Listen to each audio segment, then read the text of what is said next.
Capítulo 34. 4 bodas. El Atlético de Madrid tuvo a Jesús Gil, el Betis tuvo a Lopera, el Rayo tuvo a Ruiz Mateos. ¿Y Gostalgia? ¿Te gustaría ser mecenas de Gostalgia? Ahora es posible gracias a Patreon. Por menos de lo que cuesta un refresco, podrás acceder a ventajas exclusivas que ningún otro oyente podrá disfrutar. Entra en patreon.com/Gostalgia y descubre lo que hemos preparado para ti. Bienvenidos nostálgicos a un nuevo capítulo de esta serie que nos trae por el camino de amargura tanto a Jesús como a mí. ¿Por qué el Barça solo tiene 5 Copas de Europa? Y como siempre está aquí mi acompañante de lujo, que es Jesús Núñez. ¿Qué tal, Jesús? Hola, ¿qué tal, Josep? ¿Qué tal, amigos? Bueno, hoy la verdad es que es un capítulo especial, ¿no? Porque venimos, como siempre digo yo, la 17ª liga desde 1991. Sí. A mí me gusta contarlo así, ¿no? Porque creo que todos hemos hablado muchas veces que hay un Barça antes y después de Cruyff. Y estamos en la 17ª liga desde 1991, desde que el Dream Team ganó la primera la temporada 90-91, o sea, es para festejar. Sí. Para valorar realmente dónde estaba el club antes y después de la figura de este revolucionario que cambió totalmente el fútbol, no solo del Barça, sino a nivel mundial. Sí. Y 17 ligas, más de la mitad de las cosechadas desde entonces, desde 1991, es una brutalidad. Sí. Esta se ha ganado con mucha solvencia, esperemos que sea el inicio de algo, como siempre digo yo, es imposible calificarlo o ponerlo como similar a lo que sucedió con la época de Guardiola, porque es una época que ahora mismo no entra dentro de nuestros planes, pero por lo menos que tengamos que sea el inicio de algo muy bueno, ¿no? Que nos lleve por lo menos a ganar varios campeonatos consecutivos, y al final siempre la Liga es el termómetro, el que ayuda al Barça a avanzar en Europa, ¿no? Es lo que siempre nos ha ayudado a competir bien en Europa, ¿no? Siempre con la Liga por delante. Sin Liga no hay Champions, ¿no? Todos lo sabemos.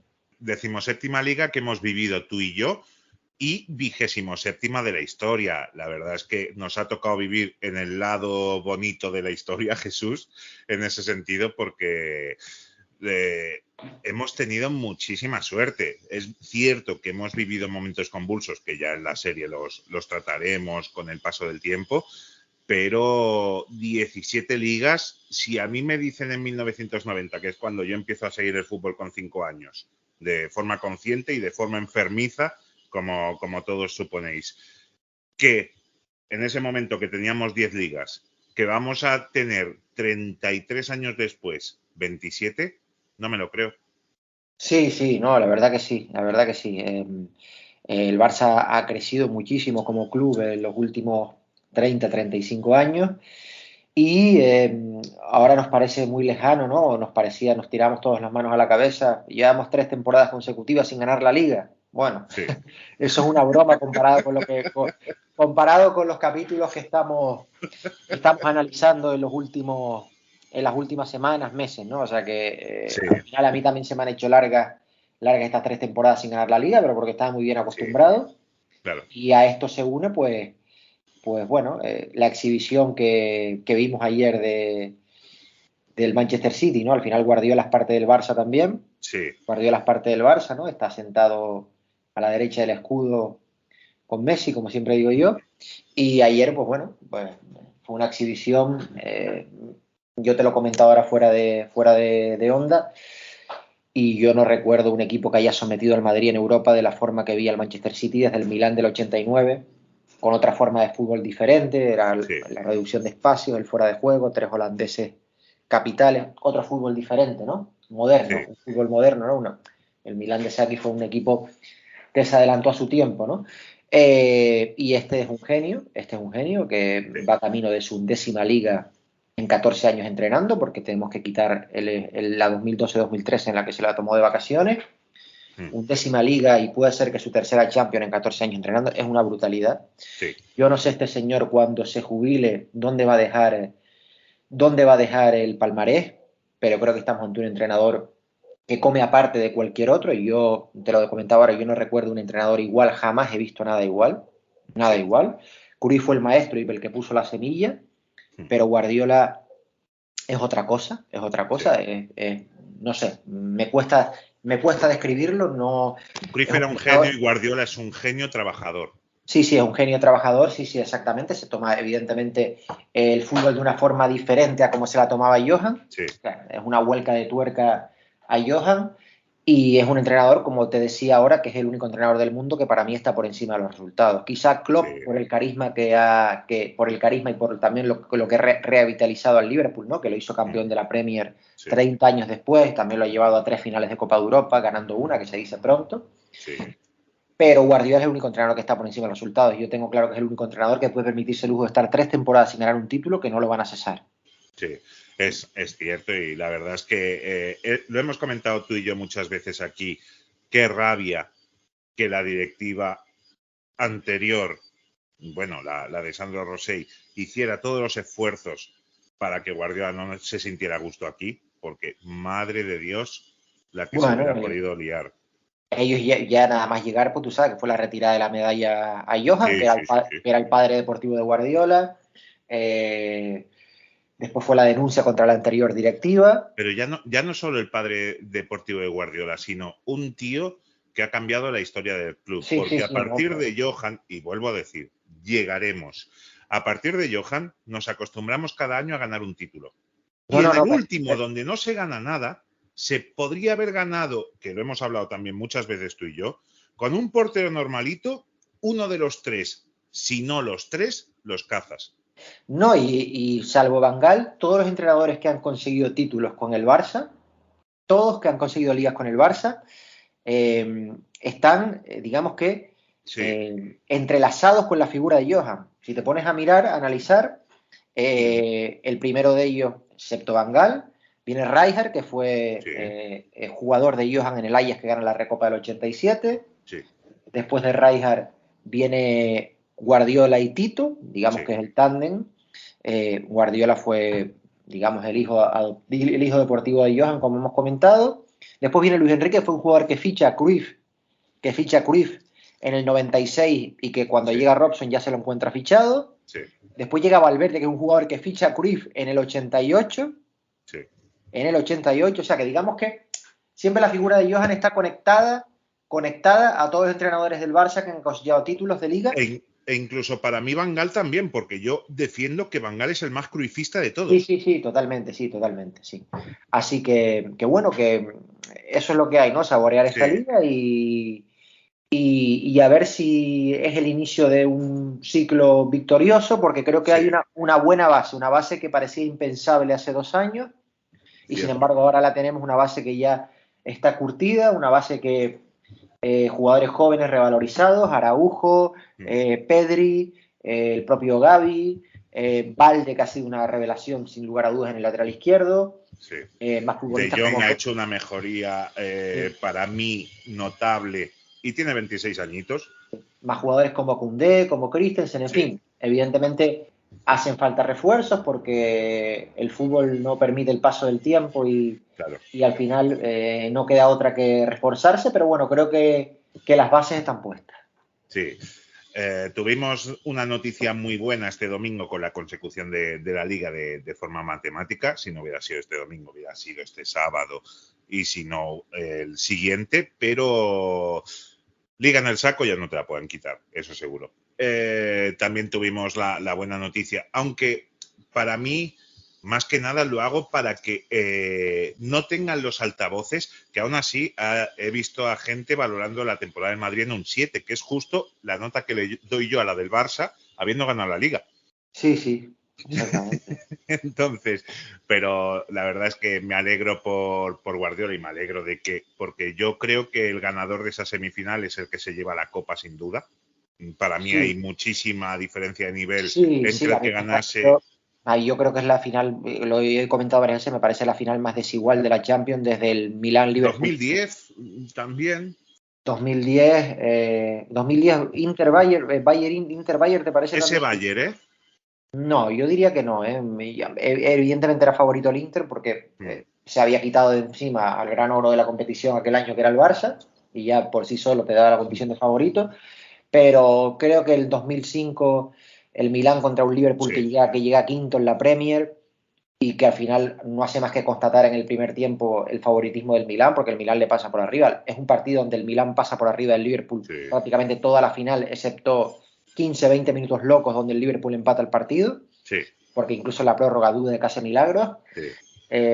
O sea, es una final muy Champions League 2021-2022 del Madrid. Es una final. Cierto, cierto. Estaba pensando justo lo mismo, ¿eh? Y es que ya estamos en un momento que nos tenemos que asustar, Jesús, porque muchas veces tú dices lo que yo pienso o me imagino que viceversa y asusta, asusta.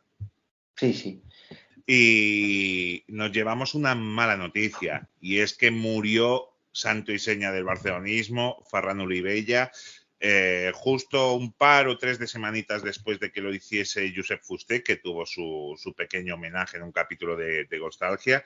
Y hacemos lo mismo con Ferran Olivella, jugador que estuvo desde la 56-57 hasta la 68-69. Entonces, central, 320 partidos oficiales con el Barça, si no me equivoco, un gol, que lo metió en un Barça Las Palmas que terminó 8-0 en la 60-61 o 59-60, no recuerdo bien. Y realmente, noticia triste, es cierto que ya tenía una edad, creo que eran 86 años, me dijo un amigo el otro día, Gerard. Y bueno, desde aquí nuestras condolencias a toda la familia barcelonista, a toda su familia, porque se ha muerto un capitán, una persona que ha sido muy importante en el club y que Jesús se ha comido una de esas épocas horrendas que hay en el barcelonismo, porque fíjate que está desde la 56-57 hasta la 68-69 y gana 2 ligas, las 2 de Lenio Herrera, gana 1, 2, 3 copas y gana 3 copas de feria. O sea, ese es Sí, su bagaje. es uno de esos futbolistas de grandísimo nivel a quienes la época que vivieron pues hacen que se infravalore por el gran público, ¿no? Entonces, tantos y tantos futbolistas pues por ejemplo, también tenemos el caso de Julio Alberto, ¿no? Otro futbolista de mucho Sí. nivel, a que la época en la que jugó sin grandes títulos y sin grandes éxitos, pues al final ha hecho que se minusvalore un poquito la figura de dos Sí. futbolistas, tanto Olivella como el que comento Julio Alberto, de muchísimo nivel, ¿no? Sí, lo dijimos en el recordatorio a Fusté, que le tocó una época mala y si hubiera jugado en otra época seguramente Fusté estaría más arriba en el imaginario culé. Sí, sí. Creo que pasa lo mismo con Olivella porque es era un gran central, gran capitán del barcelonismo. Me he equivocado antes, he dicho 3 copas y eran 4, pero claro, esa década de los 60 es que hace peor a cualquiera. Sí, esa época de los 60 realmente, bueno, 60, 70, 80, Sí, sí. pero esa época de los 60 es la que realmente marca la distancia de ligas entre el Barcelona y el Madrid actualmente, ¿no? Y bastantes Sí, ha recortado el Barça para tal y sí, como veníamos, ¿no? Si a nosotros en el año 90 nos dicen que en 33 años vamos a ganar 17 ligas, que es una sí, salvajada. En un sí, campeonato como el español es una salvajada. O sea, estamos hablando de números prácticamente que te los firma el Bayern en la Bundesliga sí, o la Juventus en la Serie A, que es otro coleccionista de títulos. sí, Pero coleccionista de ligas, mejor dicho, no de títulos, porque Copas de Europa tiene bien sí, pocas. Pero 17 ligas contra un rival como el Madrid, con todo lo que genera el Madrid a su alrededor, en 33 años, en 33 temporadas, sí. es una salvajada. No, y además eso es el lema de Boca Juniors es 50+1 y se refiere a que la mitad más uno mínimo son de Boca en Argentina. Sí, Entonces, de 33-17 es la mitad más uno. sí, sí. Es que es increíble, es un 53,33% de ligas conseguidas, que es una salvajada, es lo que tú dices. Y ya acabando con el recordatorio a Olivella, fíjate si fueron malos los 60, que Olivella es capaz de perder 3 finales de 3 competiciones europeas distintas en ese tiempo, Sí, porque sí, perdió la Copa de Ferias ante el Valencia, la Copa de Europa ante el Benfica y la Recopa ante el Slovan Bratislava. exactamente. Entonces, pues bueno, nos vamos ya con el capítulo y bueno, ya habéis visto, 4 bodas se llama el capítulo y ya sabéis, si os gusta el contenido, le dais a un like, un comentario, suscribíos, si queréis participar más activamente, pues está la página de Patreon y vamos para allá, porque nos vamos a hacer un repaso al año 67. Y es que fue un año convulso en el mundo entero. La guerra de Vietnam, la guerra de los 6 días, el nacimiento de guerrillas y golpes de Estado en toda América, las guerras de la descolonización en África. El mundo parecía volverse loco por momentos, Jesús. Sí, el mundo, digamos que se estaba kissingeriano, ¿no? Sí. Kissingeriano. Sí. Henry Kissinger estaba para Henry Kissinger estaba en la culminación de su vida, vamos, era un orgasmo continuo para Henry Kissinger todo lo que estaba Bueno, pasando en el mundo. la fase superior del capitalismo es el imperialismo. Sí, claro. Entonces, vamos para allá. Entonces, Estados Unidos ya no encontraba salida a Vietnam, acometiendo ya el servicio militar obligatorio, que en muchos casos acababa con los más pobres, como siempre, muriendo en la selva del sudeste asiático. El gobierno de Johnson debía enfrentarse a un hecho innegable. O se cambiaba el rumbo o se perdería la guerra. En Vietnam seguía incrementándose por miles el número de soldados estadounidenses. En el 67 tuvo Estados Unidos en Vietnam 500.000 efectivos, Jesús. Sí, una barbaridad. Es una guerra en la que no lo entienden ni ellos mismos, ¿no? Ni ellos mismos entienden por qué se metieron en un territorio inhóspito que no controlaban, en el que caían diariamente uno tras otro, ¿no? En fin, también refleja mucho el pensamiento el pensamiento de antes y de ahora, ¿no? De los mandamases norteamericanos, ¿no? Que siempre han tenido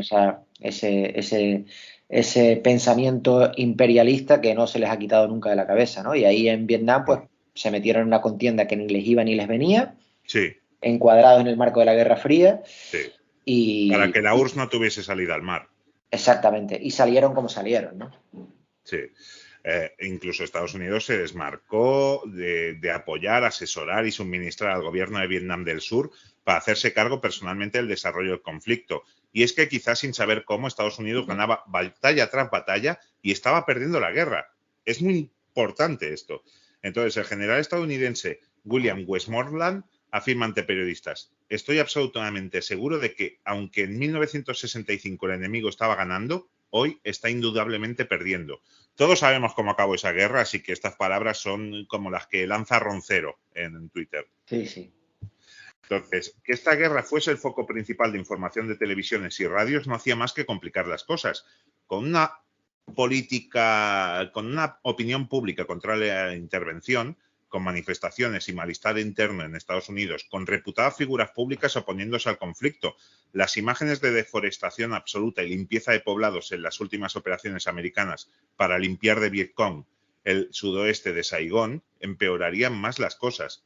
Martin Luther King se sumaría al antibelicismo, mientras figuras de la talla de Mohamed Ali serían desposeídas de su título mundial de boxeo por su negativa a unirse al servicio militar obligatorio. Y es que deporte y política jamás van unidos, Jesús. Sí. Bueno, y para los que tengan dudas de cómo terminó la guerra del Vietnam, les aconsejo que vayan a YouTube y busquen en YouTube la caída de Saigón. Ahí lo entenderán todo. Sí, entonces, grandes masas se aunaron en las grandes ciudades norteamericanas para mostrar su rechazo a la guerra, en lo que fue el salto a la fama de la cultura LSD. Mientras tanto, otro hervidero sacudía a Estados Unidos, y es que América Latina exigía una constante vigilancia y una intervención urgente, fruto del auge guerrillero por todo el continente. El Che se convirtió en el hombre más buscado por los servicios de inteligencia americanos desde su salida de Cuba. Se le situó en África, en el Congo, organizando un movimiento guerrillero, también en Angola, y finalmente el Che sería localizado en la guerrilla boliviana. Allí, el 9 de octubre sería asesinado, su cuerpo expuesto al público y finalmente sepultado en un destino secreto que no sería localizado hasta 1997. No sé si recordáis las imágenes de la vuelta, la expatriación del cadáver del Che en 1997 a Cuba, que fue recibido con todos los honores. Sí. Entonces, cuentan los testigos que ante sus asesinos las últimas palabras del Che Guevara fueron: dispara, cobarde, solo vas a matar a un hombre. Sin embargo, Ernesto Guevara ya había trascendido más allá del hombre. Ya era el mito. En todo el mundo su figura, su ideario, cada una de sus frases aprendidas de memoria eran ya parte del ideario colectivo, del movimiento contestatario, de cada huelga, protesta, marcha o manifestación. Y el capitalismo también le sacaría jugo a esto porque ha vendido su imagen. Sí, sí, también, totalmente, claro. Entonces, todos han ganado. En la vieja Europa, desde las universidades se caldeaba el ambiente, jóvenes ávidos de cambio se organizaban y hacían soñar con un mundo diferente. Sería el germen de unas movilizaciones que más tarde dejarían boquiabiertos a distintos gobiernos europeos. Mientras, en Grecia, un golpe de Estado instauraría una dictadura militar que duraría hasta 1974. Pero mientras tanto, la unidad europea iba dando sus frutos y como una de las medidas más sonadas se impulsaría la creación de un nuevo impuesto, que aún hoy nos afecta a todos. En 1967 nacería el IVA. Sí, sí, ¿no? Un cambio, una época de cambios, ¿no? Los años 60 fue una época de cambios. A propósito de la figura del Che, en cualquier conflicto político fuera de Latinoamérica estaba el Che, ¿no? En Irlanda Sí, del Norte estaba la figura del Che, en el mayo del sí, 68 estaba la figura del Che, sí. en todos lados estaba la figura del Che, ¿no? Muchos se veían reflejados en la figura del Che. Sí, sí, sí, sí, totalmente. La verdad es que en muchísimas cosas Ernesto Che Guevara es un ejemplo. En Oriente Medio, el recién nacido Estado de Israel asombraría al mundo y pondría las bases de su hegemonía en la zona en este año. En la Guerra de los 6 días, esta sí, bien llamada, pues duraría 6 días, y es que aquí David nos hace un guiño porque, por ejemplo, la Guerra de los 100 años dura 116. Sí, sí, exactamente. Entonces, Israel se enfrentaría a todos sus vecinos, Siria, Jordania y Egipto, y como resultado, el país hebreo extendería sus dominios multiplicando su extensión casi por 3. Eso sí, desde entonces sería denominada por todos sus vecinos como potencia ocupante. En España, el movimiento obrero empezaba a sacar la cabeza. Eran cada vez más frecuentes las movilizaciones públicas contra el régimen franquista. El sindicato Comisiones Obreras sería declarado ilegal por el Tribunal Supremo. ETA empezaba a ser un dolor de cabeza para el Estado. Si bien no se había producido aún ningún atentado de importancia y no se había matado a nadie, diversos atracos en sucursales bancarias y algunas acciones de boicot en Euskadi habían llamado la atención del régimen, que condenaría a muerte a 2 de sus miembros pese a no tener delitos de sangre. Pero, ¿y el sol? Bueno, las Naciones Unidas declararon 1967 como el año del turismo, y España ahí sí que no iba a quedarse atrás. Una nueva moda inundaba las playas. Esas impúdicas norteeuropeas venían en bikini, una prenda muy poco apta para la recatada moral franquista, y pese a todo un franquista, pero no tonto, el alcalde de Benidorm peleó contra viento y marea hasta conseguir que el bikini fuese una prenda permitida para el baño en nuestras playas y piscinas. Porque soy franquista, pero me gusta más el dinero, Jesús. Sí, eso mismo. En Eurovisión iríamos con Rafael, el Yo Soy Aquel. No, perdón, el Yo Soy Aquel fue en el 66, que quedó séptimo. Este año, Hablemos del Amor, se acabó sexto. Y un año de locos, se casa Elvis Presley, la primera Super Bowl, Jimi Hendrix quema su guitarra en el escenario, se edita el primer número de la revista Rolling Stones, nos quedamos todos prendados de Paul Newman en la leyenda del Indomable y las fantasías eróticas más recurrentes saltaron a la palestra de la mano de Dustin Hoffman en El Graduado. Tenemos el disco más icónico de los Beatles, Sgt. Pepper's Lonely Hearts Club Band, tenemos Light My Fire de The Doors, tenemos a los Beach Boys y a los Brincos y su motocicleta. Buen año 67, ¿eh? Sí, sí. Y bueno, las gracias como siempre a David da Costa, un genio, que Exactamente. nos brinda esto y la verdad es que yo se lo digo, además de hacerlo 1000 veces mejor que yo, me quitas muchísimo trabajo. Entonces, nos vamos al fútbol. La temporada 66-67 Jesús no había acabado con buen sabor de boca entre la parroquia culé, ya que se acabó otro año más sin títulos. Sí, bueno, otra más, ¿no? Estaba haciendo, lo hemos comentado muchas veces, esto es una travesía por el desierto que parece no tener fin y a la que todavía le quedan varios capítulos y el Sí, club vive inmerso en un post-Berna que parecía no acabar nunca, ¿no? Siempre, sí, siempre hemos discutido, amigablemente como siempre, en qué sí. época era peor, si el post-Berna o ¿O el Sevilla? post-Sevilla. Yo siempre he dicho que la derrota en Sevilla creo que es incluso más cruel Sí, porque yo también, ¿eh? era inesperada, era en casa ante un rival semidesconocido, aunque mejor de lo que muchos apuntaban. Hmm, hmm, Es un equipo que en el 86 gana la Supercopa de Europa a un potentísimo Dinamo de Kiev, hmm. en el 88 juega una semifinal de Copa de Europa y en el 89 juega una final de Copa de Europa, ¿no? Aunque Cierto. el Milan le haya hecho al Steaua lo mismo que le hizo el Manchester City ayer al Madrid, pero hay que Sí. jugar la final, ¿no? Hmm, Aunque sí es verdad que el equipo del 89 del Steaua era un equipo diferente del sí, 86. Era un equipo sí, con más talento, porque en el 89 ya había futbolistas como Petrescu, como Hagi, sí. como Dumitrescu, aunque no jugó la final sancionado, en fin, era un Steaua, digamos, más talentoso que el del 86, pero bueno, la base seguía siendo la misma, ¿no? Ahí estaban los Stoica, los Jovan, Bumbescu, Piturca, incluso, etcétera, etcétera, ¿no? Pero la del 86 es más cruel, pero sí creo que el post-Sevilla, el post-Berna es mucho más duro que el post-Sevilla porque se alarga más en el tiempo, la sequía de títulos se alarga más en el tiempo, entonces ya por eso es más duro. Sí, al final te has venido a mi equipo, ¿eh? Bueno, a ver, yo es que creo que yo creo que los 80, a ver, yo creo que los apartados duros de los 80 son más duros que los 60, me refiero. Sí, La, sí, desafe- sí, sí. la desafección del público con el equipo de la 87-88, bueno, digamos que del 86 al 88, es más heavy, más dura todavía que la de los 60. Hay una desafección que hace que la masa social Sí. se aleje del Camp Nou de una forma como no se había visto nunca en la historia, ¿no? Entradas de 10, 15 mil espectadores en un estadio que en aquella época albergaba los 120.000, se dice Sí, pronto, ¿eh? sí. Se dice pronto. También la hay en los 60, pero no tan pronunciada Pero no tan en el pronunciada. tiempo. Y es que tengamos en cuenta tres apartados que en los 60 no suceden. Primero, la derrota en Sevilla creo que es más cruel incluso que la de Berna. Sí, pero la de Berna telita también, ¿eh? Sí, la de Berna telita, pero en Sevilla es un mini Sí, Camp Nou en Sevilla, ¿eh? sí, sí, sí, cierto. Es un mini Camp Nou en Sevilla, las expectativas son mucho más altas, a Sevilla se va a recoger la copa, eso es lo primero.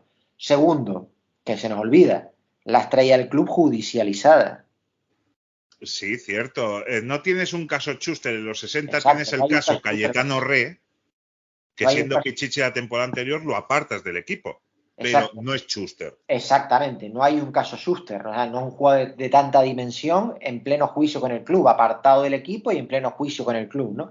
Sí, Y tercero, la desafección del público. Para mí son tres apartados que, si bien es cierto que los 80 es una época en la que, sobre todo ya con la llegada de Johan en el 89, se termina ganando más títulos que en los 60, se gana una liga que en los sí. 60 no se gana, también es cierto. Creo que los apartados más duros de los 80 llevan un nivel más cruel que en los 60, es mi impresión. Por eso yo me quedaría antes con los 60 que con los 80. Pero bueno, Claro. te digo que estamos entre Sí. de malo a peor, es que no Sí, sé, sí, sí. O sea, así es que da igual. da igual, da lo mismo. Son dos épocas malísimas, dos épocas muy Es, malas, y al final, pues bueno, es que nosotros en este bendito club tenemos la capacidad de quedarnos de elegir qué época es la peor, ¿no? O sea que claro, hasta ese además punto es hemos lo que tú llegado, has Pacho. dicho. En la historia de este club da para mucho, hasta para elegir qué época te parece la peor. Mira, ¿cuál te parece peor? La basura de los 60 o la ignominia Claro, de los 80, lo que tú quieras. claro. A gusto del Eh, consumidor. sí, además es lo que tú has dicho, es un pique amistoso entre nosotros de yo me voy a los 60 por la razón que yo le doy es que es muy pronunciada en el tiempo. Sí, sí, claro, claro. Exacto. Tenemos Berna también, tenemos y sobre todo la capacidad de no competir en muchísimos campeonatos, que en los 80 eso no pasaba. Exacto. Pero claro, los argumentos que grimáis son válidos, si es que las dos son épocas horrorosas. A Pero ver, bueno, también vamos a ser también. Es cierto que en los 80 se compite por campeonatos porque las expectativas y el nivel de las plantillas de los 80 es muy superior al sí, nivel de las plantillas de los 60. O sea, en los 80 nos encontramos con una plantilla en la que conviven Schuster y Maradona, aunque sí es verdad que sí, sí, sí. por X motivos, por los motivos que todos conocemos, extradeportivos sobre todo, no somos, no se disfruta demasiado de los dos juntos, ¿no? Sí, en los 80 hay más ilusión, por lo tanto la hostia es más fuerte, quizá. Exactamente, sí. Pero bueno, pues lo primero que hace el Barça cuando acaba la 66-67 fue no renovar el contrato del entrenador. Así que Roque Olsen dejaba el banquillo culé tras 2 temporadas en las que consiguió una Copa de Ferias. El argentino volvió al Zaragoza y su sustituto fue otra vez fruto de una elección entre algunos posibles candidatos.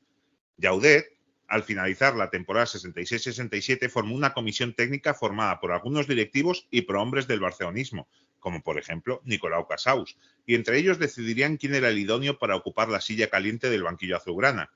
El que más gustaba era Aimoré Moreira, entrenador brasileño que había dirigido a la Seleção en el Mundial del 62, pero finalmente la negociación no llegó a buen puerto. Otro de los candidatos era Fernando Riera, el chileno que llevó a su selección al tercer lugar en el Mundial del 62 y que había llegado con el Benfica a la final de la Copa Europa en el 63 y a ganar la Liga en el 67. Otro candidato, el argentino Renato Cesarini, que dirigía en su país natal, y el penúltimo sugerido fue el uruguayo Roque Máspoli, héroe del maracanazo, que dirigiendo a Nacional se había convertido en el dominador del fútbol uruguayo y además había vencido a la Libertadores del 66. Ninguno de ellos, Jesús, fue el elegido, pues finalmente se contrató a un hombre casi de la casa, como era el caso de Salvador Artigas. Como vemos, una directiva con las ideas muy claras. Sí. Además, ahora veremos por qué es contratado a Artigas, porque Artigas nace en Barcelona en 1913, con lo cual ya contaba en ese momento con 54 años, pero 54 años del 67, Sí. Entonces, Artigas jugaba de interior derecho, estuvo en el primer equipo del Barça en las temporadas 32-33 y 33-34, pasando luego al Levante, con el que ganaría la Copa de la España Libre del 37, título que ha sido reconocido hace poco por la Federación Española y que hace que tengamos esperanzas de albergar la Liga 28 en breve, Jesús. Sí, sí. En la Guerra Civil fue piloto de caza republicano y como tal se tiene que exiliar, pero para sorpresa cae en Gurs, en un campo de concentración donde tratan a los refugiados españoles como muchos españoles tratarían en muchos casos a los refugiados sirios en el día de hoy. Una cosita, ¿ves? Este pedacito de historia es algo que desconoce Jorge Valdano. Claro, ahí O sea, Valdano el otro día recurrió a los tópicos es sí. que durante la etapa más dura del franquismo un equipo ganó esto y un equipo ganó lo otro. No, eso es lo de menos. Este pedacito de historia, si Valdano, que es alguien al que tengo por muy listo, inteligente y culto, porque lo es, hay cosas de las que no entienden o de las que saben muy poco, y una de ellas es la historia del Barça, y este pedacito de historia evidentemente no lo conoce, y cuando desconoces una cosa lo mejor es callarte la boca, algo que Valdano no hizo el otro día. Entonces este pedacito de historia, Valdano, que no nos está oyendo evidentemente porque ni nos conoce, debería conocer este pedacito de historia, y quizás conociendo este pequeño pedacito de historia, este pequeño pedacito de historia relacionado con la figura de Salvador Artigas, quizás le ayudaría un poquito más a comprender la historia del Barça. Sí. Pero como no es el caso, pues dijo lo que dijo el otro día. Pero es lo que te dije el otro día, Jesús. Esa silla, ¿tú sabes lo bien que se está en esa silla? Sí, y no digo claro. Por el caso de Valdano, porque yo tengo la misma impresión que Jesús de Valdano, un hombre culto, sereno, un hombre bastante comprometido. Ya lo era como futbolista. Era un tío con bastantes inquietudes, muy diferente a lo que era un futbolista clásico de la década de los 80, que era lo que era. Y lo dije en un podcast para mecenas, de que en el año 87 la agencia de tributación le pone como ejemplo porque todos los futbolistas están intentando declarar menos de lo que ganan y el ejemplo perfecto es Valdano, que declara hasta la última peseta. Sí, a ver, Valdano siempre ha sido una mente privilegiada. Ya lo era como futbolista porque era alguien con muchas inquietudes más allá del fútbol. Sí. Más allá del fútbol, y eso se notaba. Yo, como sabes, soy coleccionista de Don Balón, y ya Valdano en el 88 escribía en Don Balón, analizaba, era la época en la que él estaba retirado del fútbol por el tema de la hepatitis, recordemos que está varios años en un impasse de vuelvo o no vuelvo, al final parece que va a volver al Mundial de Italia en el Mundial del 90, pero Bilardo lo descarta, algo que influye mucho en la mala relación que siempre han tenido Valdano y Bilardo. Ese descarte de Bilardo porque le prometió que lo iba a llevar al Mundial 90 y al final lo descartó a última hora. Pero durante ese impasse de tiempo Valdano se dedica a escribir, entre otros casos, entre otros sitios en Don Balón, ¿no? Y era ya un tío que escribía muy bien, era una pluma muy diferente a lo de los futbolistas del momento, era alguien con inquietudes, y la verdad es que es un tío culto, lo reconozco, y es un tío al que a mí me gusta escucharlo, ¿no? Me gusta escucharlo y del que guardo como tinerfeño un grato recuerdo por lo que hizo aquí en el Tenerife, ¿no? Pero hay cosas de las que no sabe, y en ese momento Valdano se puso a hablar de la historia del Barça y de la historia del Madrid. De la del Madrid no voy a tocar el tema del Madrid, pero se puso a hablar de la historia del Barça sin tener pajorera idea de lo que estaba hablando. Claro. No pasa nada. En el 86 escribió un artículo el día de la Inglaterra-Argentina, del Mundial, y decía que tenían que dejar la política y todo fuera del terreno de juego durante los 90 minutos. O sea, ya escribía a nivel en Sí, sí. Argentina también, y ayer fue el único de todos los que estaban en ese estudio, que era el minigol sur del Bernabéu, que era el plato de Movistar, el único que dijo, no, no, yo creo que va a ganar el City. Sí, sí, sí, sí, sí, exactamente, sí, sí. Sí, El único que dijo, no, no, no. sí, Entonces, pues bueno, en el país vecino, Artigas juega en algunos equipos como el Girondins, el Le Mans, el Stade de Rennes, y en 1949 vuelve al Paraíso de Paz español, donde de la mano de Benito Izaguirre, el tío Benito, juega 3 temporadas en la Real Sociedad, donde consigue el subcampeonato de Copa en el 51. Benito Izaguirre da mucha influencia a Artigas porque, para el que no lo sepa, Benito Izaguirre es el introductor de la WM en España, sí. que ya era tardía porque ya se usaba en los años 20 y 30 en Inglaterra, pero es él el que lo introduce. Entonces, Artigas en el 52 cuelga las botas, vuelve a cruzar la frontera y dirige al Stade de Rennes durante 3 años para hacerse cargo del banquillo de la Real en la 55-56. En San Sebastián está durante 5 años en los que consigue eludir el descenso de los Churi-Urdin. Pero en el 60 vuelve a hacer las maletas y se va a Burdeos a dirigir al Girondins, donde consigue el subcampeonato de Copa en el 64 y su campeón de Liga en el 65 y en el 66.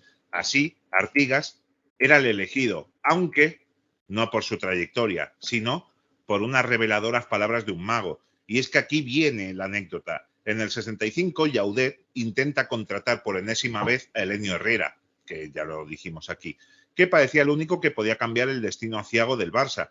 Pero este era todo un personaje en Italia, donde ya era respetado y además había hecho campeón de Europa al Inter por segunda vez seguida. En Italia, Elenio Herrera siempre se ha movido como pez en el agua, Jesús. Sí, sí, sí, la verdad que sí. Entonces Herrera, como ya sabéis, rechaza el ofrecimiento de Llaudet y le dijo, si tienes posibilidad de contratar a Artigas, no lo dudes.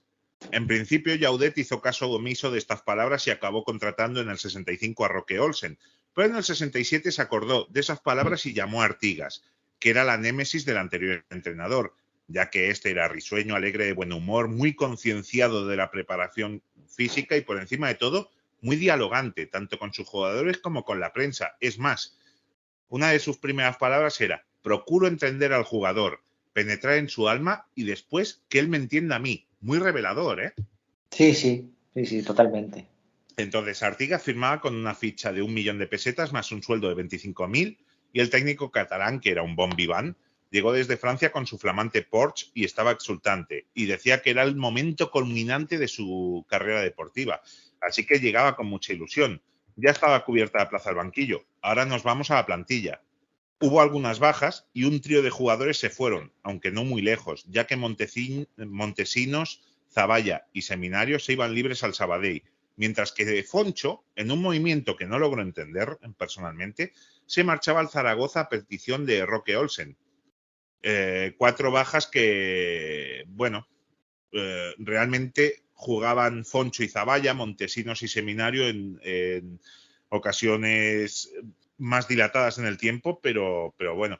Y sobre todo llama la atención que 3 de ellos se van al Sabadell, que el Sabadell era un poco el contenedor del Barça, Jesús.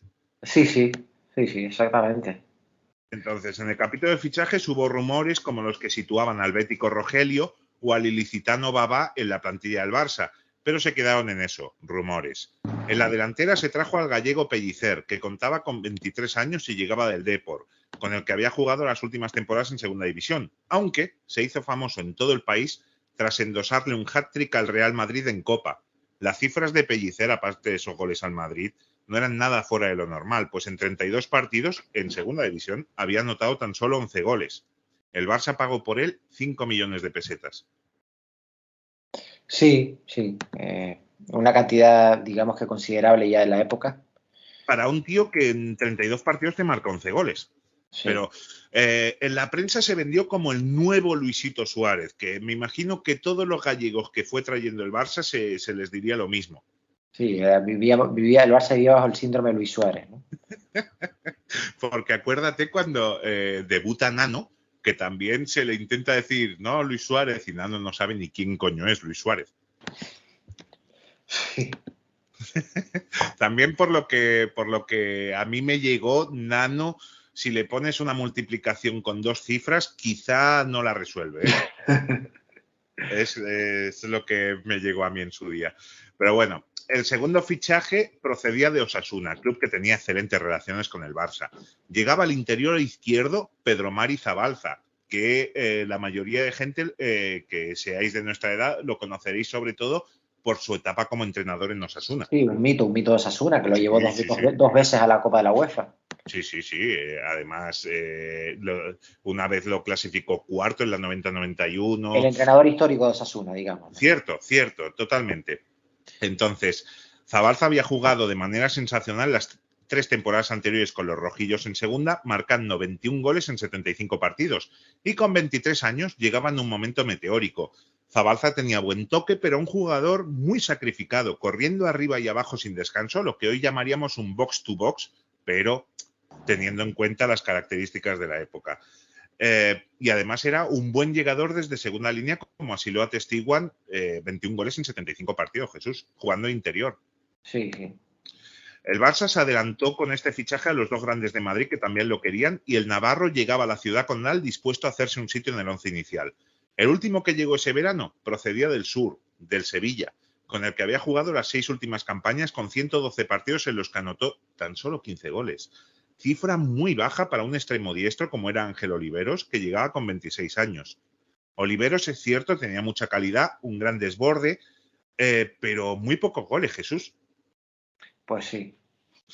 La anécdota del fichaje de Oliveros es que él se había casado ese verano y le llamaron estando en Mallorca de luna de miel para que fuera rápido a Barcelona a concretar su fichaje. También hubo 3 jugadores más que se casaron ese verano, ya que además de Oliveros también dieron el sí quiero y pasaron por el altar Fusté, Eladio y Rifé, con lo cual, por eso el nombre del capítulo, 4 bodas. Parecía que el capítulo de fichajes se había cerrado, pero falta por relatar la llegada más polémica de ese verano, porque ¿qué es un verano en Can Barça sin polémica, Jesús? Es como una mesa sin pan, ¿verdad? Pues sí, totalmente. Porque en los tumbos habituales de Llaudet durante su presidencia, en la primavera del 67 creó la comisión consultiva que os hemos comentado. Pero Llaudet, sin consultar a nadie, contrata como director deportivo a Casildo Osés, representante de algunos jugadores sudamericanos y promotor de giras. Anteriormente había intentado contratar para este puesto a Balmaña, pero este decidió seguir al frente de la selección española y rechazó el puesto. Entonces, el contrato de Osés, que era argentino, aunque vivía en Málaga, era totalmente desorbitado, ya que era de 5 años a razón de 1.700.000 pesetas por cada campaña. O sea, era un contratazo. Este fichaje indignó a muchos directivos que presentaron su renuncia, entre ellos Nicolau Cassaus, por haberlo hecho el presidente a espaldas de todos, y desde la afición y la prensa se empezó a pedir explicaciones sobre este acuerdo. Tela, Jesús? Pues sí. Entonces, tenéis claro, Llaudet ficha a un tío sin tener experiencia ninguna en estas lides. Todo el mundo se vuelve en contra de este fichaje porque no lo entienden, además con un contratazo. Entonces, Osés, que ya os hemos dicho, reside en Málaga, interpreta estas críticas malamente, ya que no eran hacia su persona, sino más bien hacia el presidente, y se tira a la piscina con estas declaraciones. Atención, lo que dice Osés. Mi gran pecado, mi pecado mortal, parece que es no ser catalán. Tanto que pienso que antes de ir a Cataluña tendré que pasar por Roma para que el Santo Padre no me excomulgue por no ser catalán. En Cataluña existe discriminación. Así como hay negros y blancos, locos y cuerdos, hay catalanes y no catalanes. Pues sí, la verdad que es una frase muy dura por parte de él, ¿verdad? No, y además, un tío que no ha estado nunca aquí, es como cuando pasaba lo del Prusés, que gente que no había pisado un pie en Cataluña me decía a mí lo que estaba pasando aquí. No, que es que no dejáis hablar castellano. Me decían cosas así, Jesús. Y digo, pero ¿cómo? Me lo creo. Entonces, este tío, en vez de ver por qué, pues no, se va al mito fácil y que si los catalanes somos racistas y cosas así. No, si Cataluña es tierra de acogida y no conozco muchos catalanes que no tengan padres o abuelos, ya sea del sur de España, del norte, del centro. Si Cataluña es eso. Exactamente. Yo la verdad que las veces que he ido a Cataluña, que he ido bastantes veces, el recuerdo que tengo es maravilloso, vamos. Claro, ¿No? que hay gilipollas, por supuesto, como en todos sitios. Exacto. Pero somos 7,5 millones de personas y catalanes puros debe haber 500,000. Cuando hablo de catalanes puros, por favor, no digáis, mira como Hitler. No, me refiero, de estos de 8 apellidos catalanes, debe haber 500,000 más o menos. Pues sí. Pero bueno. Entonces, esas palabras indignan al barcelonismo, que piden a Llaudet que no trajera a un hombre que había insultado al club y a la tierra. Y tras una serie de reuniones, Osés no llegó ni siquiera a coger el cargo. Llaudet decía: prefiero que este señor se haya manifestado así ahora que dentro de 6 meses. Sí, creo que fue una buena decisión por parte de Llaudet. Bueno, yo creo que fue ya se puso la horca, Osés. Sí. A ver, tú no puedes, es como si yo voy al Madrid y digo, es que en Madrid son todos fascistas y paletos. Pues primero que no es cierto. Y segundo, ¿cómo voy a trabajar yo allí? Es como Sí. cuando querían fichar al tío este para el B. Sergio Guardiola. Sí, que claro, se encontraron unos tweets diciendo de todo de Cataluña, tal. Tío, lo siento, pero no. Has perdido una No. oportunidad del copón. Sí, no, evidentemente. Pero bueno, el traficante de jugadores argentino acababa diciendo: tengo la impresión de que por primera vez desde hace muchos años he conseguido unificar criterios en el Barcelona. El caso Osés hace muchísimo daño a Llaudet, como ya veremos más tarde. La pretemporada no fue muy fructífera. Artigas sorprendió a jugadores y periodistas, ya que cada sesión empezaba con unos 8-10 kilómetros de carrera continua en los que estaba el entrenador delante de ellos llevando el ritmo, con 54 años. Y se volvieron a ver las pesas, algo que había quedado olvidado en Can Barça desde los tiempos de Brochich. Tela, ¿eh? Sí. Se venció en el campo del Granollers y el Sagunto, y en Tarrasa se venció por la mínima, pero se cayó en Sabadell, así que el Gamper dictaminaría si aquest any sí o aquest any tampoc. El Gamper del 67 tenía un gran cartel con el Bayern de Múnich, el Boca Juniors y el Atlético de Madrid. Cartelón, ¿eh, Jesús? Sí. Y más acostumbrado a los carteles que estamos viendo últimamente. Sí, el Gamper llegó a ser un torneo en el que iban rivales de muchísima entidad. Sí, totalmente. Entonces, en la primera semifinal los colchoneros ganan a los argentinos y en la segunda el Barça, ante 50.000 espectadores, tuvo que llegar hasta la prórroga, donde un gol de Fuster en el último minuto le dio el 2-1 final a los azulgrana y el pase a la final. En ella, ante poco más de media entrada, el conjunto de Artigas se hizo con el segundo Gamper tras vencer con goles de Fuster y Pereda al Atlético. Artigas, a pesar de la victoria, no estaba satisfecho con el equipo y pedía mucho más. Pero las declaraciones que más escandalizaron fueron las del técnico del Bayern, Kaikowski, que tras quedar último dijo esto en Alemania: los jugadores españoles son todos unos bandidos. Es el fútbol más sucio que he conocido. No tienen ni idea de lo que es el fútbol moderno. Solo saben correr, juegan sin gracia y sin cabeza, como los niños. Y lo dice el entrenador del Bayern. Que claro, que no lo estaba diciendo Kovacs o Michels. También es cierto que el fútbol español de los 60 no destacaba ni Sí. mucho menos por su calidad técnica. No, es horroroso. Yo que me he tragado muchos partidos enteros de los 60, 70, no hay por dónde cogerlo la mayoría de veces. Pero bueno, antes de irnos a la liga, indicaremos que hay un cambio en la presidencia de los árbitros y se hacía con ella un nombre que todo culé sabe: José Plaza. Sí, que al final estará durante 2 décadas presidiendo los árbitros y será una figura muy asociada a la ausencia de ligas durante esos años, ¿no? Sí, porque la preside del 67 al 70, ninguna liga. Del 70 al 74 no la preside, pero él no elige los árbitros, y gana 2 ligas el Atlético. No, gana una liga el Valencia, otra el Atlético, otra el Barça. Vuelve a coger los mandos en el 74 hasta el 80. Ya sabemos todos el resultado. De 80 al 85 él no elija a los árbitros, sabemos todos el resultado. Y del 85 al 90 lo vuelve a coger. Y puede ser casualidades, llamamos a Iker Jiménez, pero a mí me da que pensar.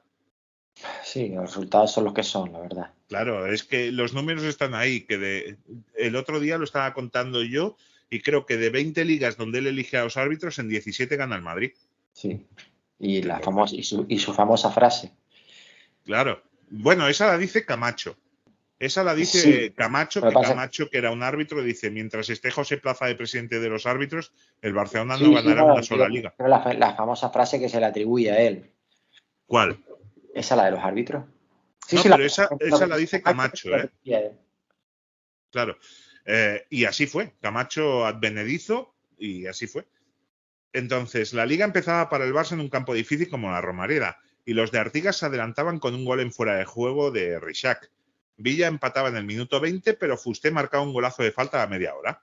El partido parecía cuesta abajo para el Barça, a pesar de que el Zaragoza dominaba y buscaba incesantemente el empate, que llegó por medio de Canario a falta de 10 minutos del final. Y en el último minuto, otra vez Canario volvía a marcar y establecía el 3-2 definitivo. Primer patinazo y nada más empezar, Jesús. Sí, la temporada empezaba con la tónica habitual, ¿no? Cambia esto, ¿eh? Artigas declaraba, atención porque estas declaraciones iban más encaminadas hacia la directiva y hacia la prensa que hacia sus jugadores, porque dice, no contamos con jugadores superclase. Ha sido una sorpresa para mí ver tan mal a mi equipo, pero la verdad es que no hacen más porque no pueden, aunque a mí me habían dicho los directivos que no hacían más porque no querían. No hay tanta calidad en la plantilla como parece y se airea por ahí. Sí, vamos a ver, eso era evidente. Lo que pasa es que eso tienes que decirlo en el momento en el que coges la plantilla, no cuando pierdes en el Claro, primer pero partido de Artigas no liga. conocía a la plantilla Sí, pero, hasta... pero tú cuando estás con la plantilla varias semanas, ya vas conociendo un poquito a los futbolistas, Sí, ¿no? sí, Eso es lo ideal, ¿no? Saber, digo yo que cuando va a empezar el campeonato de liga, el entrenador ya sabe lo que tiene entre manos. cierto. Sabe lo que tiene entre manos. No es necesario esperar a la primera derrota para echar la culpa a algo que todos sabemos que era evidente, que en la plantilla faltaba calidad. Eh, Sí, y sobre todo Artigas lo que dice es, no, los directivos me dijeron que no hacían más porque no querían, o sea, les tildaban de vagos cuando realmente es que no son tan buenos. bueno, Entonces es eso. Antes del partido de la segunda jornada había asamblea y eso haría todo más movidito por si no fuera suficiente la visita del español al Camp Nou. Un gol de Gallego a falta de 8 minutos pudo solucionar el empate sin goles que se preveía, ya que el portero españolista Bartomeu, con la E en vez de la A, hizo un partidazo. La asamblea, pues fue mucho más dura, porque se anunció un presupuesto para la temporada de 116 millones y medio de pesetas y Llaudet dijo que anunciaba elecciones para el 17 de enero del 68 y que él no se presentaría, que estaba cansado, que estaba harto de las críticas y tenía descuidado su negocio. Por si fuera poco, Llaudet confesaba que el médico le había aconsejado dejar el Barça por su salud. sí, bueno, al final un cúmulo de cosas que hacen prever que se terminaría yendo, ¿no? Sí. También dijo que esperaba que no hubiese elecciones, ya que eso provocaba heridas en el club, y que esperaba que entre todos pudieran conseguir presentar una candidatura única, que es al fin y al cabo lo que se presenta en el franquismo del 39 al 77, una candidatura única. Todos los intríngules de estas elecciones los contaremos el siguiente viernes. Entonces nos vamos a la tercera jornada. El Barça empataba a 0 en un partido donde brillaron los dos porteros en San Mamés, tanto Iríbar como Sadurní, y que tuvo lunar negro de una pelea entre Benítez y Chechu Rojo al final del partido que derivó en la expulsión de ambos. Acordaos de esta expulsión. Lo digo para el siguiente viernes. Ante el Atlético hubo una novedad importante, y es que el Barça dejó de concentrarse antes de los partidos en casa en Vallvidrera o el Tibidabo, que volvió a ser sitio de concentración en los 80, y empezó a concentrarse en el Hotel Rey Jaime I de Castelldefels. Artigas esgrimía estos argumentos para el cambio. En Vallvidrera no hay espacio para correr en llano y en el Tibidabo hay demasiados curiosos. En cambio, aquí podemos caminar y correr kilómetros en las concentraciones. Se está viendo que la preparación física que está intentando asimilar Artigas al equipo es muy buena. Sí, sí, exactamente. Entonces, ante el Atlético se empezaron a repartir pasquines electorales de cara a la presidencia del Barça. Llamó la atención a alguno por estar escrito en catalán y tener muchísimas faltas ortográficas. Y es que me imagino que la mayoría de gente escribiría muy mal el catalán porque desde hacía ya 30 años no se daba en los colegios. Llegaba al Camp Nou el Atlético, que tenía pleno de puntos y se adelantó con un gol de Luis Aragonés en el minuto 60. Pero Reixac empató poco después y el Barça arañó un punto, aunque fue despedido con algunos pitos por parte de la afición. Pero en la quinta jornada por fin salió el Barça que quería Artigas a la luz, y fue en Mestalla. Fusté y Mendonça dejaban el marcador al descanso en 0-2, y al final del partido Guillot de penalti recortaba distancias. Tras 5 jornadas, el líder era el Atlético con 9 puntos, 8 tenía el Madrid, 7 en Las Palmas y con 6 Español, Sabadell y Barça. Ya empezamos ahí con las distancias, Jesús. Sí, al final el Barça empieza a perder comba ya desde principio de temporada, ¿no? Sí. Tampoco iban muy allá las cosas en Europa. Tocó un rival fácil en primera ronda de la Copa de Ferias, el Zúrich, además con la vuelta en casa. Se ha de decir que en esta temporada se instaura la regla de los goles fuera de casa, por lo tanto el factor local visitante se torna más importante, Jesús. Sí, sin duda. El Barça empieza muy bien, pues marca Zaldúa en el minuto 5, pero el colegiado inexplicablemente lo anula. Aún así, Zaldúa acababa marcando el 0-1 al filo de la media hora, pero antes del descanso, Vinegar empataba el encuentro, aunque con ayuda de llevarse el balón con la mano. Vinegar y Kun marcaban en la segunda mitad y dejaban el marcador en 3-1, con lo cual tocaba remontar en el Camp Nou. Sí, estábamos en un partido ya que se había complicado y una temporada que empezaba complicada en todos los sentidos y ya empezaban las urgencias, ¿no? Remontar en Liga, remontar en fin, remontar en Europa, urgencias por todos lados, ¿no? Sí, 2 semanas después llegaba el Zúrich y su entrenador, el húngaro Mantula, decía: ganará el Barça por 3-1, aunque siempre juega a lo que ustedes llaman quinielas y no gana nunca. Así que hoy espero no acertar tampoco. Y no acertó Mantula, porque en un encuentro ante poco más de 20.000 espectadores, el Barça no logró encontrar el gol hasta 30 minutos antes del final por mediación de Zaldúa. Si el arbitraje en Suiza había sido casero, también lo fue en Barcelona, pues los suizos marcaron 2 goles que fueron mal anulados en la primera mitad. Pero tras los 90 minutos el marcador no se volvió a mover y por segundo año consecutivo el Barça se quedaba fuera de Europa en otoño. Sí, es que, lo digo, es una travesía por el desierto que parece no acabar nunca, ¿no? Los pocos espectadores que había en el Camp Nou despidieron a sus jugadores lanzando almohadillas al campo en señal de protesta. Esto no marchaba. No, la cosa no iba, evidentemente, era una temporada ya que iba camino de la debacle, como tantas otras, ¿no? Y estamos en octubre. Sí. En la sexta jornada el Barça vencía al Betis en el Camp Nou por 2-1, aunque el resultado es engañoso, pues los goles de Fusté y Oliveros tendrían que haber sido muchos más. En la séptima el Barça visitaba Sabadell ante un equipo que estaba en buena racha y marchaba quinto. Zaldúa adelantaba al Barça al inicio de la segunda mitad, pero Zavalla, ex del club, empataba poco después. Este resultado provoca malestar en el público por los resultados y la falta de mando en la presidencia, ya que Llaudet ya casi ni pasaba por el club y tras esa semana se fue de safari a Mozambique durante 3 semanas. El presidente dijo que se había ido porque había pagado el viaje hacía 2 años y si no iba perdía el dinero. Sí, el Barça era un auténtico circo en aquella época. Entonces Zabalza adelantó al Barça en el partido en la octava jornada ante el Córdoba, perdón. Entonces Zabalza adelanta al Barça, pero Juanín empataba antes del descanso, lo que provocó algunos pitos entre la afición, que se incrementaron en la segunda mitad, cuando en el 62 Riera ponía el 1-2 a favor del Córdoba.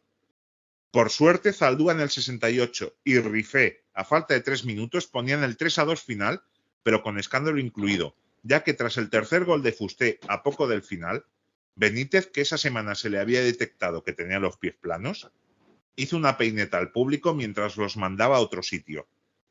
Mucha época de los 80 metida aquí, ¿eh? Como cuando Schuster le hizo una peineta al público del partido del Leverkusen.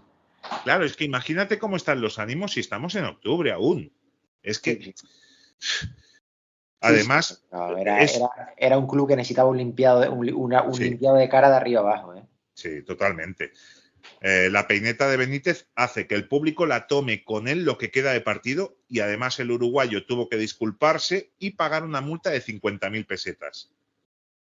El club tenía por delante 2 desplazamientos seguidos. El primero a Elche, donde el cuadro local iba tercero por la cola y aunque costó, se lograron los 2 puntos con 2 goles de Vidal y Rifé ya en la segunda mitad.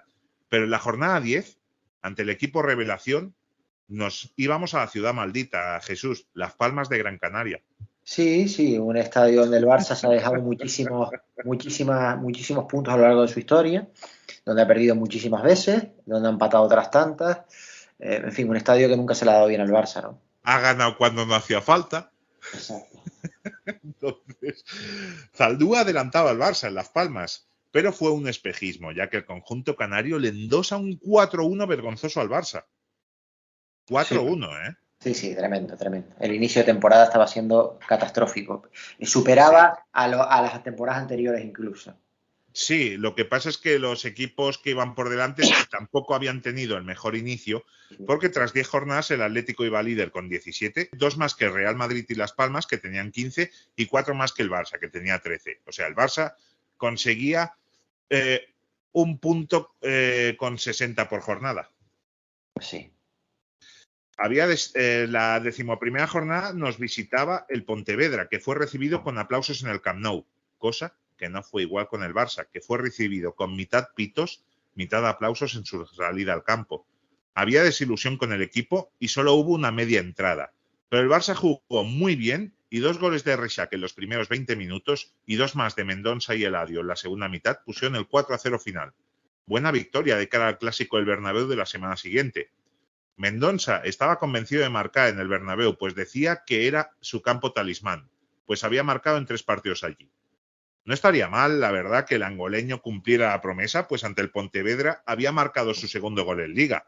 Mucho menos, Jesús, de lo que se esperaba de un jugador fichado a golpe de talonario hacía tan solo unos meses. Pues sí.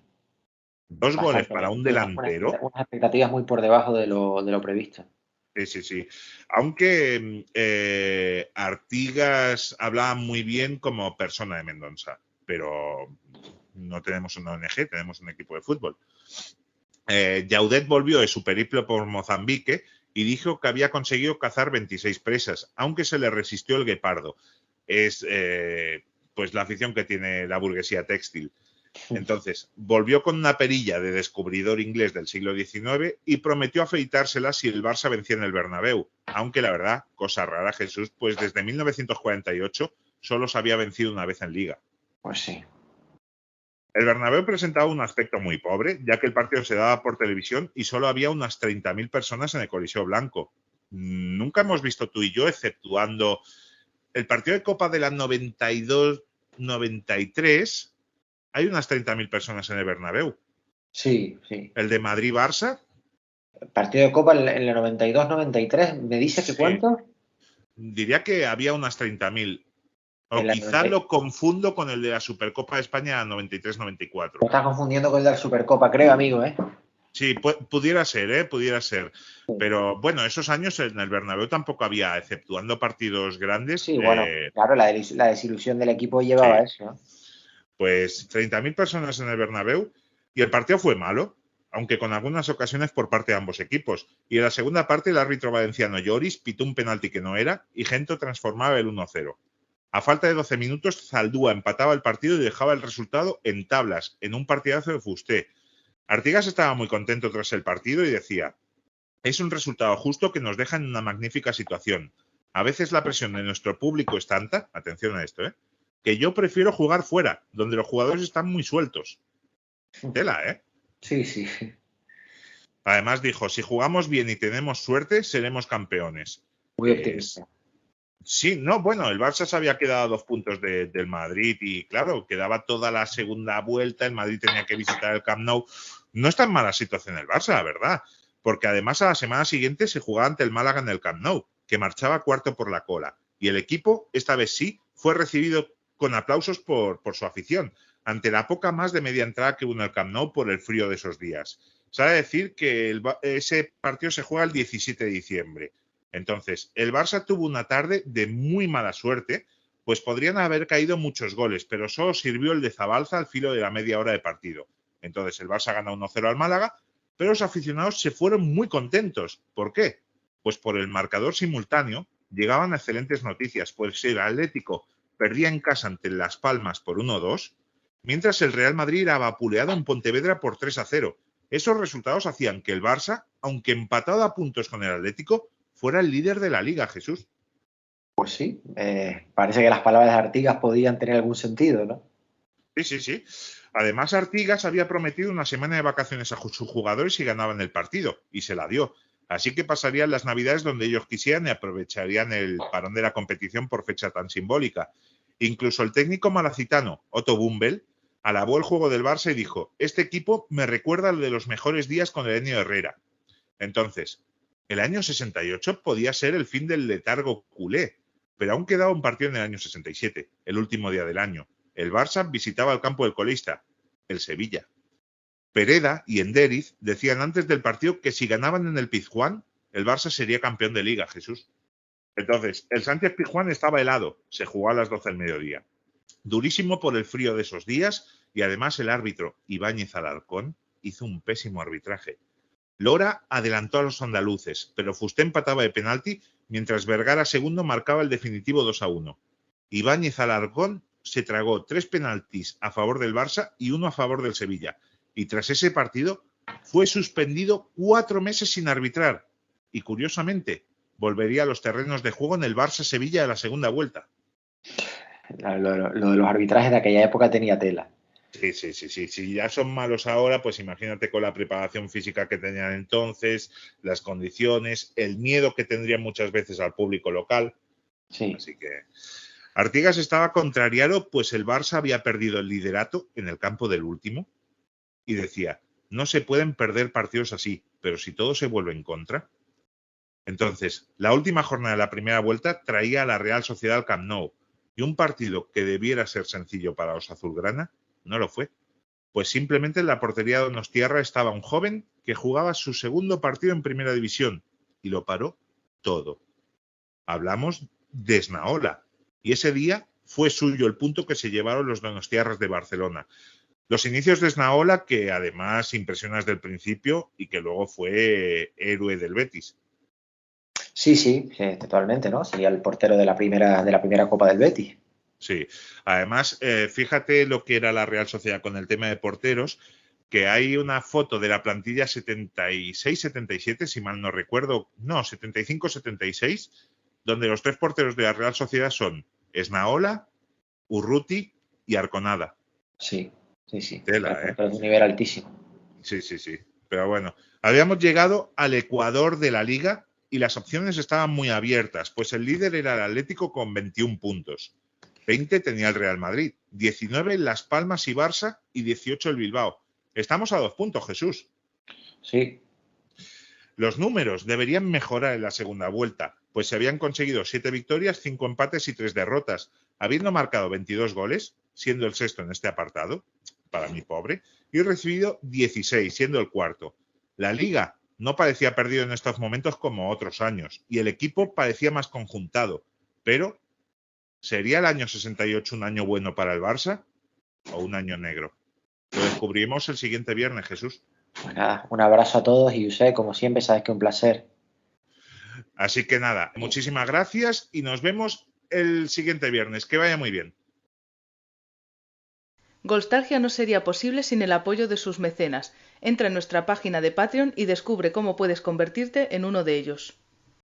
Golstalgia no sería posible sin el apoyo de sus mecenas. Entra en nuestra página de Patreon y descubre cómo puedes convertirte en uno de ellos.